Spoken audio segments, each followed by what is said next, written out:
महाकाय सूर्यकोटि समप्रभ निर्विघ्नं कुरु मे देव सर्वकार्येषु सर्वदा। जब रात होती है तो हम एक दिया जला लेते हैं और उसकी रोशनी में खुद को महफूज समझते हैं, मगर उस रोशनी के परे जो अंधेरा है वो अपने अंदर बहुत सारी कहानियां समेटे हुए है और इन्हीं कहानियों को आप लेकर आता है। रात के अंधेरे में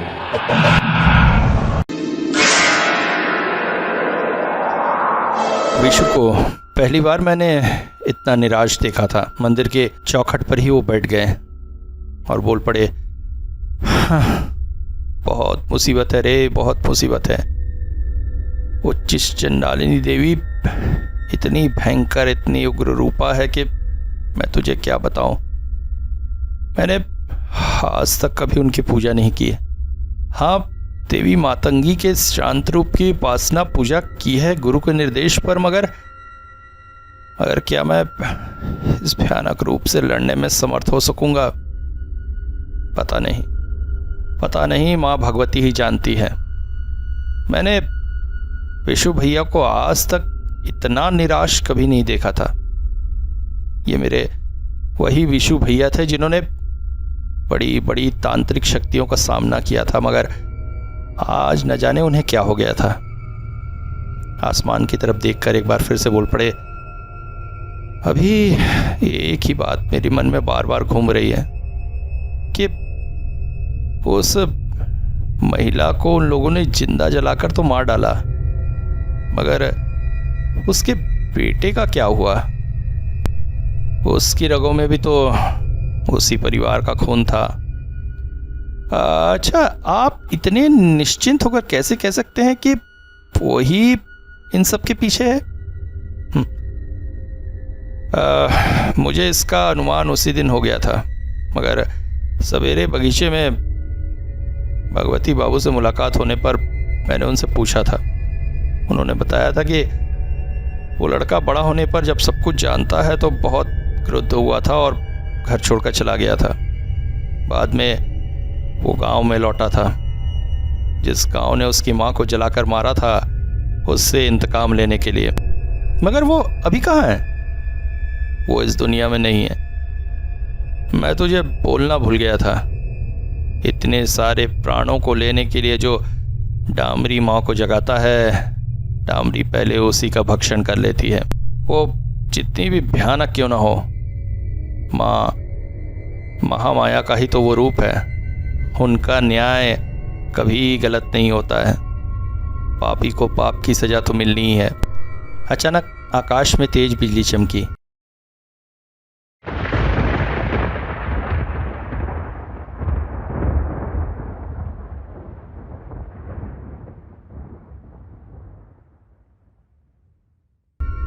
वो बोले, पानी आ रहा है रे, चल वापस चलते हैं। लौटने के बाद से विशु भैया में मैं अजीब तरह का परिवर्तन देख रहा हूं। दोपहर को ठीक से खाना भी नहीं खाया उन्होंने। समझ में आ रहा है उनकी मानसिक दशा बहुत बुरी है। एक बहुत बड़े चैलेंज के सामने खड़े हैं वो। दोपहर के खाने के बाद भी वो कमरे में नहीं आए। घर के ऊपर छत पर बने छोटे से स्टोर रूम जैसे कमरे में उन्होंने एकांत में ही दोपहर बिताई। शाम ढलने लगी थी। हमारा कमरा सीढ़ी के पास ही था। अचानक सीढ़ी से एक परछाई कमरे के दरवाजे पर पड़ी। समझ गया वो आ रहे हैं। कमरे में आते ही मैंने उनसे पूछा, कहाँ थे आप? मैं छत वाले कमरे में ध्यान लगाने की कोशिश कर रहा था। बरसात की आवाज के साथ ध्यान बड़ा गंभीर लगता है रे। ये बहुत अच्छा साधन है ध्यान लगाने का, मगर तू विश्वास नहीं करेगा, जितना भी अपनी प्राणवायु को अंदर खींचकर ध्यान लगाने की कोशिश की, समर्थ नहीं हो पाया। बार बार एक भयानक चेहरा आंखों के सामने नाच जाता है। ये डामरी शक्ति इतनी ज़्यादा शक्तिशाली है कि मैं अगर पूरे गांव के चारों ओर भी बंधन बांधूं तो भी वो किसी न किसी तरह से उसे तोड़ अवश्य लेगी। कुछ देर तक सीलिंग की तरफ देखते रहे। मैं आश्चर्यचकित था। ये कैसा रूप देख रहा हूँ? मेरे सबसे पसंदीदा तंत्रवेत्ता योद्धा की। फिर अचानक वो बोले, सुन, मैं कुछ देर और अकेला रहूँगा, रात में आकर खाना खा लूँगा, ठीक है? मुझे अकेला रहने दे। शाम तरफ अचानक नीचे लोगों की आवाज़ से मैं चौंक पड़ा। दौड़कर नीचे गया देखने क्या हुआ है। देखकर चौंक उठा। मैंने देखा विशु भैया, साथ में इस घर का सबसे छोटा लड़का था। दोनों के शरीर में काफ़ी धूल कीचड़ लगी थी और इस घर के छोटे लड़के की शरीर जैसे बहुत थका हुआ सा और आंखें लाल सी थी। घर के नौकर चाकरों ने उन्हें पकड़कर किसी तरह से कमरे के अंदर लाकर जमीन पर लेटाया। क्या हो गया उन्हें? और विशु भैया छत से उतरकर घर के बाहर कब गए? विशु भैया घर की महिलाओं से कह रहे थे उसे ले जाकर बिस्तर पर लेटा दीजिए और हो सके तो थोड़ा पानी पट्टी दीजिएगा। अचानक मैं चौंक उठा। मेरे कंधे में किसी का हाथ आकर लगा। मुड़कर देखा तो कब विशु भैया मेरे पीछे आकर खड़े हो गए थे, मुझे पता ही नहीं चला। धीरे से बोले, चल ऊपर चल, बहुत सारी बातें हैं। उनके चेहरे पर बहुत सारा पसीना लगा हुआ था। कमरे में जाकर अचानक वो खाट पर बैठ गए और बोले, थोड़ा पानी दे तो। मैंने तुरंत ही गिलास में पानी डालकर दिया। एक सांस में जैसे पानी पी गए और बोले, बहुत सारी घटना घट गई रहे, बहुत सारी। तेरे पास से मैं जो ऊपर कमरे की तरफ गया और वहाँ ध्यान लगाने की कोशिश की, मगर फिर ध्यान न लगा। परेशान होकर सोचा थोड़ी देर छत पर टहलता हूँ। छत पर टहल रहा था। बारिश होने के बाद आसमान साफ हो गया था। आसपास का वातावरण बड़ा स्निग्ध था, ठंडी हवा बह रही थी। आसमान में चांद निकलने वाला था। इस घर के पीछे एक बड़ा सा मैदान है, पता नहीं तूने देखा या नहीं। एक चीज ध्यान रखना, खुली जगह में अंधेरे में भी सब कुछ स्पष्टता दिखाई देता है। मैं छत पर टहलते टहलते उसी मैदान की तरफ देख रहा था। मैंने देखा इस घर से निकलकर कोई उस मैदान की तरफ जा रहा है और अचानक मैदान के बीचों बीच पहुंच गया। तभी मैंने देखा उससे 2-3 हाथ दूरी पर और कोई है जो कभी दिख रहा है और कभी अंधेरे में जैसे छुप जा रहा है। मेरे मन में आशंका हुई, कुछ बुरा होने वाला है। मैं तेजी से बाहर की तरफ गया और मैदान की तरफ दौड़ पड़ा। उस व्यक्ति से थोड़ा पास पहुंचा तो देखा दूसरी आकृति एक लड़की की है, पूरी तरह से निर्वस्त्र एक लड़की। चारों ओर हवा नहीं थी, मगर फिर भी उसके बाल जैसे तेज हवा में नाक से लहरा रहे थे। अंधेरे में उसका चेहरा नहीं दिख रहा था, मगर मुझे समझने में देर न लगी कि वो कौन है। डामरी। अंधेरा छाते ही साथ वो शिकार पर निकल पड़ी है। उस व्यक्ति को भुला कर ले जाएगी जंगल की तरफ और फिर बहुत ही खूंखार रूप से उसका हत्या कर देगी। उस व्यक्ति को रोकना जरूरी था। उसके कंधे पर हाथ रखते ही वो मुझे जोर से झटका देकर दूर फेंक दिया। क्या शक्ति थी उसके शरीर में, तू नहीं देखने से विश्वास नहीं करेगा। मैं उससे 2-3 हाथ दूर गिर पड़ा, मगर फिर जल्दी से उठकर उसके ऊपर कूद पड़ा। उसे किसी तरह भी मुझे रोकना जरूरी था, मगर उसके शरीर में इतनी ज्यादा शक्ति, डामरी उसे वश में किए हुई थी। मैं समझ गया इसके साथ शारीरिक शक्ति से नहीं लड़ा जा सकता, इसलिए मैं उसकी गर्दन पकड़कर उसके कान के पास दुर्गा कवच का पाठ करने लगा। पहले उसने जोर से झटका देकर मुझे छुड़ाने की कोशिश की, मगर धीरे धीरे वो लस पड़ने लगा और धीरे धीरे निढाल होकर मेरे हाथों में लटक गया। मगर अगले ही पल मैंने जो सामने देखा, डामरी नहीं थी। मैं समझ गया वो गई नहीं है, वो आस पास ही कहीं छुपी हुई और अचानक हमला करेगी। अपनी खून की प्यास बुझाए बिना वो नहीं जाएगी, वो इतनी आसानी से नहीं छोड़ेगी। अचानक कूद पड़ेगी एक साथ 2-2 शिकार करने के लिए। मैं कांप सा उठा। मेरी जेब में हमेशा एक महाशक्तिशाली लॉकेट रहता है। कामाख्या के एक बहुत शक्तिशाली साधु ने मुझे वो दिया था। उसे निकालने के लिए जेब में जैसे ही हाथ डाला, मुझे ऐसा लगा मेरे पीछे कोई आकर खड़ा हुआ है। सारा शरीर जैसे अकड़ सा गया। हाथ जेब में ऐसा फंस गया कि निकलने का नाम नहीं ले रहा था। और तभी मैंने महसूस किया एक लंबी लपलपाती हुई जीभ मेरी गर्दन के पास से गुजर गई। उसकी गरम गरम सांसें मेरी गर्दन पर पड़ रही थी, मगर अब मेरे पास ज़्यादा समय नहीं था। पूरी ताकत लगाकर किसी तरह से जेब से वो कवच निकाला और पीछे मुड़कर पीछे खड़ी उस आकृति के सिर पर जोर से दबाकर पकड़ लिया। उफ उफ उफ, कुछ सेकंड के लिए मैंने क्या देखा रमेश, तुझे क्या बताऊं। आज तक भयानक से भयानक अलौकिक जीवों का सामना किया है, मगर ऐसा भयानक विभत्स चेहरा आज तक नहीं देखा है मैंने। तभी छुआते ही जैसे आतनाद कर उठी वो आकृति और पीछे हट गई। उसकी चीख से पूरा मैदान गूंज पड़ा और अगले ही पल चारों ओर कुछ न था। रमेश, आज अगर मैं छत पर न रहता तो क्या हो जाता समझ रहा है? अभी तक शायद पूरा घर रोने पीटने से गूंज उठता। मगर लड़ाई अब मेरे लिए और ज़्यादा कठिन हो गई है। डामरी को मैंने रोका है, अब वो मुझे नहीं छोड़ेगी। जल्द से जल्द अगर मैंने कोई उपाय न किया तो वो मुझसे प्रतिशोध लेगी, बहुत ही भयानक प्रतिशोध। मुझे अब बहुत सावधानी से रहना होगा, बहुत सावधानी से। सवेरे जब नींद टूटी तो सबसे पहले मन में ख्याल आया, जिंदा हूँ अभी तक। फिर पास वाले बेड पर देखा, विशु भैया नहीं थे। ज़्यादा खोजना नहीं पड़ा। पास वाली खिड़की के पास ही ज़मीन पर पद्मासन में आंखें बंद किए बैठे थे। मेरे उठने की आवाज़ सुनकर आंख खोल दी। पास ही का इशारा करके बोले, आप बैठ यहाँ। उनके चेहरे पर शांति थी, आंखों में तेज था। मैं आश्चर्यचकित हो गया और इसके साथ ही मुझे आशा की ज्योति दिखाई दी। मन ने कहा, कुछ अच्छा सुनने को मिलेगा। मेरे पास बैठते ही वो चहक कर बोले, रमेश माँ महामाया ने कृपा की है, उन्होंने रास्ता दिखाया। क्या हुआ है? कल रात को मैंने एक सपना देखा। मैंने देखा गुरु वज्रनाथ को एक तेज पुंज के बीचों बीच खड़े हैं। उनके शरीर से भी तेज निकल रहा है, हाथों में रुद्राक्ष की माला है।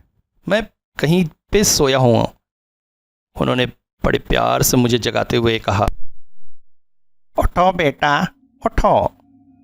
मैं चौंक कर उठ बैठा। मैं बोला, गुरुजी आप तो इस वक्त कामाख्या में तपस्या कर रहे हैं? हाँ सही है, मगर मुझे योग बल से पता चला तू बहुत मुसीबत में है, इसीलिए मुझे तेरे पास आना पड़ा। सुन, इस बार तेरी लड़ाई एक बहुत बड़ी शक्ति से है। बड़े बड़े साधक भी कोशिश कर उसे नहीं रोक पाए हैं। इसके लिए तेरे पास जितनी शक्ति है वो पर्याप्त नहीं होगी। जो भी श्राप को जगाया गया है महाशक्तिशाली है। आत्म बलिदान महाबलिदान है और साधक ने आत्म बलिदान करके उस महाशक्ति को जगाया है। इसी के लिए तुझे दूसरे उपाय करने होंगे। अपने हाथ फैला ले ये मंत्र। कहते हुए उन्होंने कुछ मेरे हाथों में रखा। फिर बोले, हाथ बंद करके मुट्ठी बांध। अभी तू सपने में मुझे देख रहा है, हाथ नहीं बंद किया तो जागृत अवस्था में ये मंत्र खो जाएगा। मैंने गुरुजी के हाथ से एक भोजपत्र लेकर अपनी मुट्ठी में बांध लिया। ये उच्चिष्ट चंडालिनी मंत्र है। इन मंत्रों को पढ़कर उसके बाद इस भोजपत्र को नष्ट कर देना। अपने दिमाग में ही मंत्रों को रखे रहना, कहीं भी ये मंत्र लिखा हुआ नहीं रहना चाहिए। पहले माँ मातंगी का यंत्र बनाना, फिर पहले ध्यान मंत्र को पढ़ना, उसके बाद एक बकरी के बच्चे की बलि देना, उसके खून और मांस को अलग अलग करके रखना, दोनों में से थोड़ा थोड़ा अपने जीवा से छुआकर वहीं वापस रख देना। माँ मातंगी को जूठन पसंद है, इन्हीं जूठन को तो प्रसाद के रूप में माता को अर्पित करेगा। दूसरा जाप मंत्र है। 1,00,000 बार उनका जाप करने से वो मंत्र सिद्ध होगा।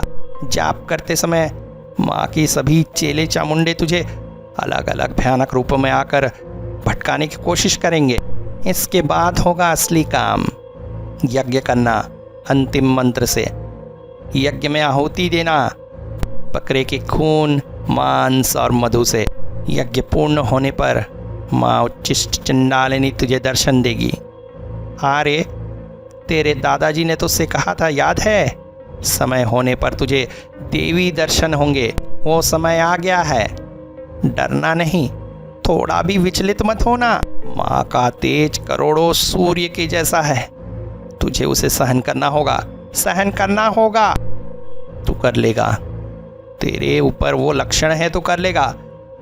फिर माँ को प्रसन्न करने के बाद इस शाप के नाश के लिए वरदान मांगना। माँ तुझे निराश नहीं करेगी। इस शाप के खंडन का एक यही उपाय है, मगर हाँ, ये उपाय सुनने में जितना आसान लग रहा है, करने में उतना ही मुश्किल है। बहुत कठिन है ये काम। उच्छिष्ट चंडालिनी बहुत ही छली है। जो कुछ कहा है उस प्रक्रिया में एक सूत के बराबर भी गलती ना हो, नहीं तो माँ क्रोधित होकर तेरा नाश कर सकती है। एक समय तेरे प्राणों पर भी बात बना सकती है। तब तेरी रक्षा करेंगे एक महान साधक। हाँ, वो आएंगे, उनको तो प्रत्यक्ष देख सकेगा। अब जा, मेरे भी जाने का समय आ गया है। जा, विजयी हो। इतना कहकर गुरुजी अंतर ध्यान हो गए। अचानक ही मेरी नींद खुल गई। उठते ही चौंक पड़ा। हाथों में मुट्ठी बंधी थी और उसमें था ये। विशुदा ने मेरे सामने ही अपनी मुट्ठी खोल दी। उसमें एक छोटा सा भोजपत्र मुड़ा हुआ था, जिसपे ऊपर तेल सिंदूर लगा था और उसमें संस्कृत मंत्र था। मैं पढ़ने ही जा रहा था कि अचानक उन्होंने अपनी मुट्ठी बंद कर ली। मैं चौंक पड़ा था। ये कैसे संभव है? 21वीं शताब्दी में जब विज्ञान अपने चरम पर है, इंसान अगर इन सब चीज़ों को अपनी आंखों से ना देखे तो कभी वो विश्वास ही नहीं कर सकेगा। अचानक विशु भैया उठकर कमरे में टहलने लगे। फिर बोले, नाश्ता करके तू बाजार जा, कुछ सामान मंगवाने हैं। आशा करता हूँ सब मिल जाएगा। अकेले जाना, घर के किसी आदमी से रास्ता पूछ लेना, मगर साथ में किसी को नहीं लेना। देख, आज अमावस्या की रात है, आज ही यज्ञ करना होगा मुझे, और देर करना ठीक नहीं। चढ़ाली के मंदिर के सामने ही यज्ञ करना होगा मुझे। डामरी बहुत चिड़ी हुई है, बहुत। और कामाख्या के उस तांत्रिक का जो कवच था वो मैं तुझे दे जाऊंगा तेरी रक्षा के लिए। कुछ अगर खराब दिखे या मुसीबत सी महसूस होए तो मुट्ठी में बांधकर हवा में घड़ी की उल्टी दिशा में 3 बार घुमाना, उसी में काम होगा। मेरे मुंह से सिर्फ ही निकला। उस दिन सुबह से ही विशु भैया ऊपर के कमरे में थे। आज उन्हें ध्यान की बहुत ज़्यादा ज़रूरत है। पता नहीं भविष्य में क्या होने वाला है।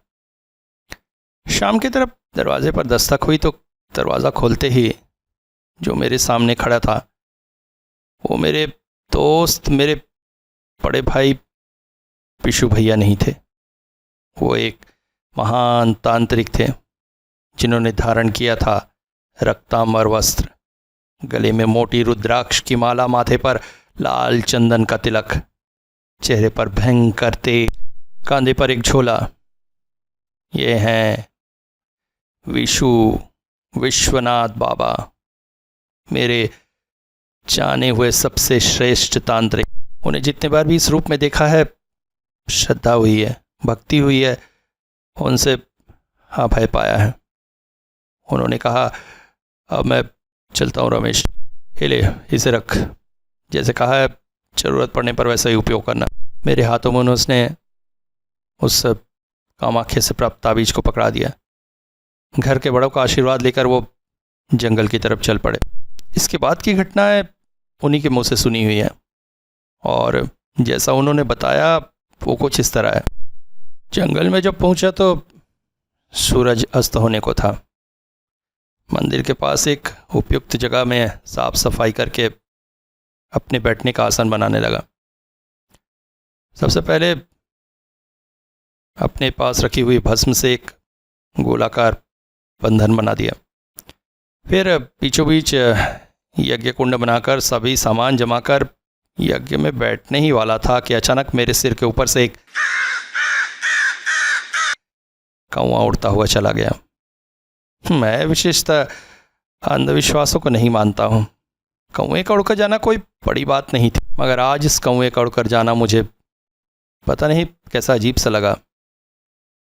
मंत्रों को तो मैंने पहले ही याद कर लिया था और फिर भोजपत्र को जलाकर नष्ट कर दिया था। प्रारंभ में गुरु पूजन किया, फिर गणेश वंदना और सभी देवी देवताओं की आराधना करने के पश्चात मुख्य पूजा में बैठा। गुरुजी के कहे अनुसार एक भोजपत्र में मातंगी यंत्र बनाकर रखा। फिर एक मंत्र से ध्यान लगाने लगा। उसके बाद ध्यान ध्यान मंत्र का जाप प्रारंभ कर दिया। प्रक्रिया पूर्ण होने के पश्चात झोले से निकाला बकरी का बच्चा, वहीं पर उसे बलि दी और गुरुजी के कहे अनुसार उसके खून और मांस को अलग अलग किया। दोनों को अपने जीभ से थोड़ा सा छुआकर जूठा कर दिया। यज्ञ कुंड के पास ही एक बड़ी सी मशाल जल रही थी। उसी की रोशनी एकमात्र सहारा थी। रात गहरी हो चुकी थी। झोले में से रुद्राक्ष की माला निकालकर मंत्र जाप करना शुरू किया और इसी के साथ शुरू हुए वो उत्पात।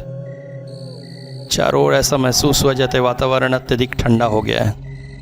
अचानक कहां से एक पतली का टुकड़ा आकाश को घेर लिया और तेज बिजलियां कड़कने लगी।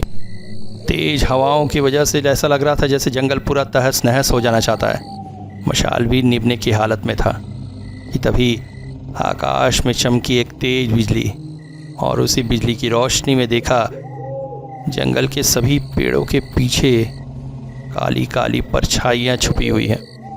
वो सभी मुझे ही देख रही हैं। चारों तरफ से जैसे जैसे हजारों आंखें मेरे ऊपर तह गई हैं। उन आंखों में प्रेम नहीं है, दया नहीं है, बल्कि है नफरत।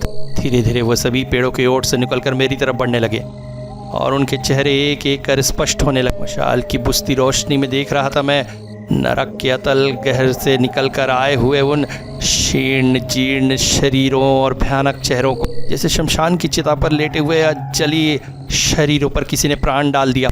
जैसे हड्डियां मांस लटक कर जमीन पर गिर रही हैं। चारों ओर की हवा में एक अजीब सी दुर्गंध फैल गई।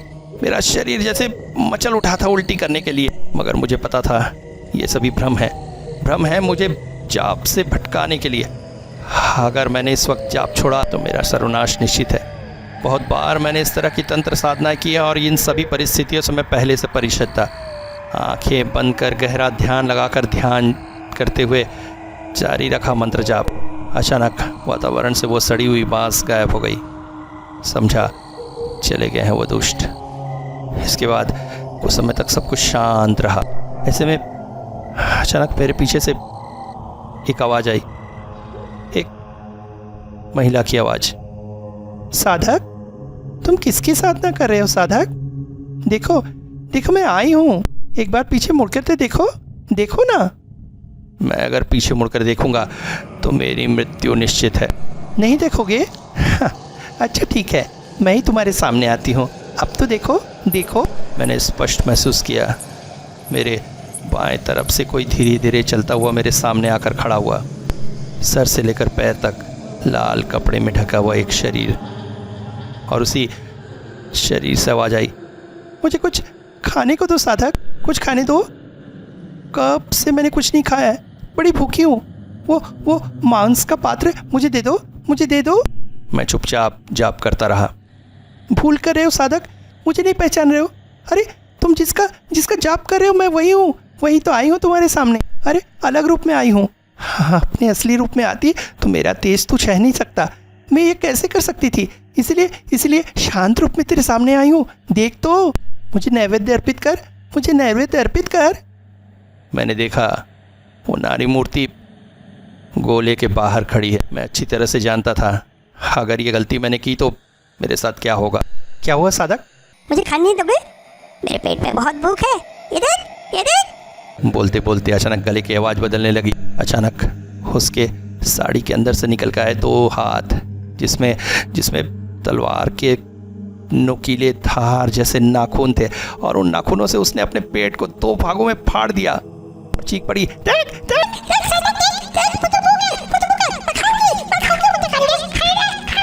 कहते कहते एक भयानक हंसी गूंज उठी पूरे जंगल में। मैंने फिर से आंखें बंद करके ध्यान लगाना शुरू किया। कान के पास जैसे कौन लोग बोलने लगे। फिर अचानक ही सब कुछ शांत हो गया। मैं आंखें बंद किए हुए बैठा ही हुआ था कि अचानक बहुत बहुत ज़्यादा गर्मी लगने लगी। आसपास की हवा गर्म, ज़मीन गर्म। मैंने आंखें खोलकर देखा, मेरे चारों ओर अग्नि जल रही थी और वो धधकती अग्नि आसपास की सभी वस्तुओं को जैसे ग्रसित करती जा रही थी। मैंने अपने मन को समझाने की कोशिश की, झूठ, सब झूठ है, मुझे सिर्फ जप करना है। इसके बाद दृश्य बदलने लगे। मैंने देखा वो आग अपने आप भी बुझती जा रही है और उसके बदले में चारों ओर फैल रहा है एक अजीब सा तरल पदार्थ। मेरा आसन भी भीगने लगा और आग की रोशनी में उस लाल तरल पदार्थ को देखकर मैं समझ गया असल में वो क्या है। खून। चारों तरफ से आ रहा है खून, आसमान से बरस रहा है, जमीन से उबल कर निकल रहा है खून। चारों ओर सब वस्तु भीगती जा रही है उस लाल खून से। चारों तरफ है खून। मेरे सामने खड़े बड़े छोटे सभी वृक्षों से टप टप टप कर कर गिर रहे हैं खून की बूंदें। मेरे ऊपर खून गिर रहा है, मेरा पूरा शरीर भीग रहा है उस लाल टकटके रक्त से। मेरे सामने की ज़मीन अब पूरी तरह से खून से भीगी हुई है और उस खून से कौन लोग घुटनों के बल बाहर निकल रहे हैं और चारों ओर फिर से फैलने लगी है वही मुर्दे जले की बदबू। मैंने आंखें बंद करके जाप जारी रखा। धीरे धीरे महसूस हुआ आसपास का वातावरण शांत हो रहा है और अंततः 1 लाख जाप पूर्ण हो गया। रात गहरा चुकी थी। इसके पश्चात यज्ञ कुंड में तीव्र अग्नि जलाकर होम करना शुरू किया। मधु, खून और बकरे के मांस से आहुतियाँ देना शुरू किया और मंत्र जाप करना प्रारंभ कर दिया। आग आसमान को छू रही थी और उसी अग्नि के ठीक ऊंचाई पर कोई वस्तु जैसे गोल घेरा बना रही, पहले बिंदु रूप में, फिर धीरे धीरे बढ़ते हुए गोले के रूप में। कुछ देर तक वो गोला हिलता डुलता रहा और फिर स्थिर हो गया और फिर उसी गोले से समस्त जंगल को रोशनी में प्रकाशित करके एक हरे रंग की आभा निकल आई। मेरे हाथ अपने आप नमस्कार की मुद्रा में आ गए। ये सब कुछ क्या सत्य है? मैं जो देख रहा हूँ वो क्या संभव है? मेरी आंखों से आंसू झरने लगे। अचानक उस प्रकाश से एक बहुत ही प्यारा आवाज़ आने लगी। तुम्हारी साधना से मैं प्रसन्न हूँ साधक, बोलो क्या चाहते हो? मैं कुछ कह नहीं पा रहा था, मेरा गला रुंध गया। वो आवाज़ जैसे कानों से प्रवेश करके आत्मा तक उतर जा रही थी। माँ, तुमने मुझे दर्शन दिया माँ, मेरा जीवन धन्य हो गया। बड़ी मुश्किल से मैं बोल रहा था। माँ, अगर वरदान देना ही चाहती है तो वरदान दो कि इस गांव के उस अभिशाप से मुक्ति मिल जाए। कुछ पापी और निष्ठुर लोगों के पाप की वजह से निरीह लोग मृत्यु को प्राप्त हो रहे हैं। माँ, तुम तो जगत जननी हो, सर्व माता हो, अपने बच्चे को बताओ माँ, अपने बच्चे को बचाओ। अब उस तेज पुंज से दोबारा आवाज आई। ठीक है, ऐसा ही होगा, मगर इस शाप को जगाया गया है आत्म बलिदान के जरिए। उसका खंडन भी आत्म बलिदान से ही हो सकता है। क्योंकि तुमने मुझे साधना से जगाया है तो वह आत्म बलिदान तुम्हें ही देना होगा। एक पल के लिए मेरे चारों ओर जैसे अंधेरा छा गया। फिर खुद को नियंत्रित करके मैंने कहा, ठीक है माँ, अगर तुम्हारी यही इच्छा है तो यही हो, मगर तुम्हें एक वादा करना होगा। इस चंडालिका मंदिर को कोई भी व्यक्ति अपने स्वार्थ और दूसरों के कष्ट के लिए दोबारा उपयोग न कर सके। ऐसा कुछ कर देना माँ, ऐसा कुछ कर देना। प्रकाश पुंज से अंतिम बार के लिए शब्द आए। ठीक है, मैं वचन देती हूँ, अब इस मंदिर की मूर्ति की कभी पूजा नहीं की जाएगी। तुम मृत्यु के लिए तैयार हो साधक, मृत्यु के लिए प्रस्तुत हो, मृत्यु के लिए प्रस्तुत हो। ये कहकर दिव्य ज्योति लोप हो गई और तभी आकाश बाताश सबको हिलाते हुए एक तेज बिजली गिरी मंदिर की चोटी पर।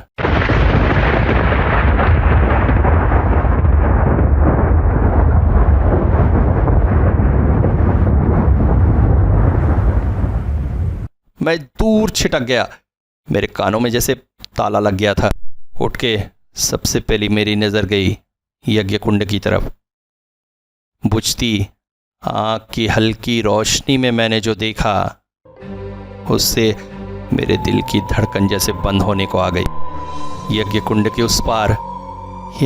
उस पार जैसे बच्चे घुटनों के बल चलते हैं, उसी हालत में बैठी हुई है एक निर्वस्त्र नारी मूर्ति और यज्ञ कुंड के ऊपर उसका चेहरा है जिसकी रोशनी में मुझे स्पष्ट वो चेहरा दिखाई दे रहा है। ये चेहरा मैं पहचानता हूँ, अच्छी तरह से पहचानता हूँ। कल ही मैंने इसे देखा था, मगर आज और स्पष्ट और भयानक दिखाई दे रही है मुझे। लोभ, नफरत और भूख के मारे उसके चेहरे में और भयानकता है।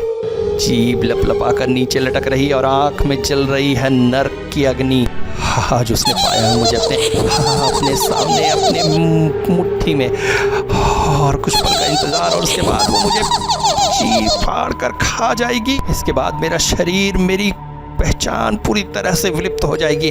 कोई भी मंत्र, कोई भी कवच अब मुझे रक्षा नहीं कर सकता, क्योंकि जिस गोले से मैं खुद को रक्षा करने की सोच रहा था वो उसके सामने धूल के बराबर है।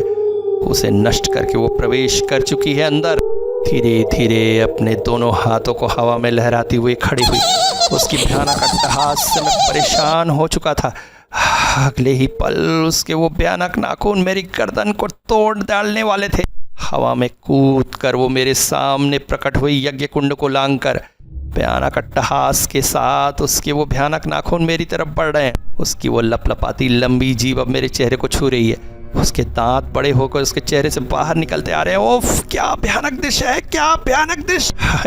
हाय रे, अंत में मेरे पर ऐसी भयानक मृत्यु लिखी थी। ओ माँ, ओ गुरुदेव। आंखें बंद कर ली मैंने डर के मारे। 1 सेकंड, 2 सेकंड, 10 सेकंड। मृत्यु कब मेरे ऊपर आएगी मुझे पता नहीं था। 20 सेकंड, मगर अब तक मेरे शरीर में एक हल्की खरोच भी नहीं आई। उल्टे एक भयानक चित्कार से मेरे कान गूंज उठे। ये कोई प्रसन्नता की चित्कार नहीं थी, अपितु दर्द से भरी भयानक चित्कार थी जो डामरी के मुंह से निकल रही थी। चारों ओर ज्वल सफेद प्रकाश भर चुका है। मैंने डरते डरते आंखें खोली थी। मेरे मन से मृत्यु का भय पूरी तरह से जा चुका है। आंखें खोलकर सामने देखा तो यज्ञ कुंड में मेरे सामने मेरी तरफ पीठ किए खड़ा है एक परछाई नुमा आकृति।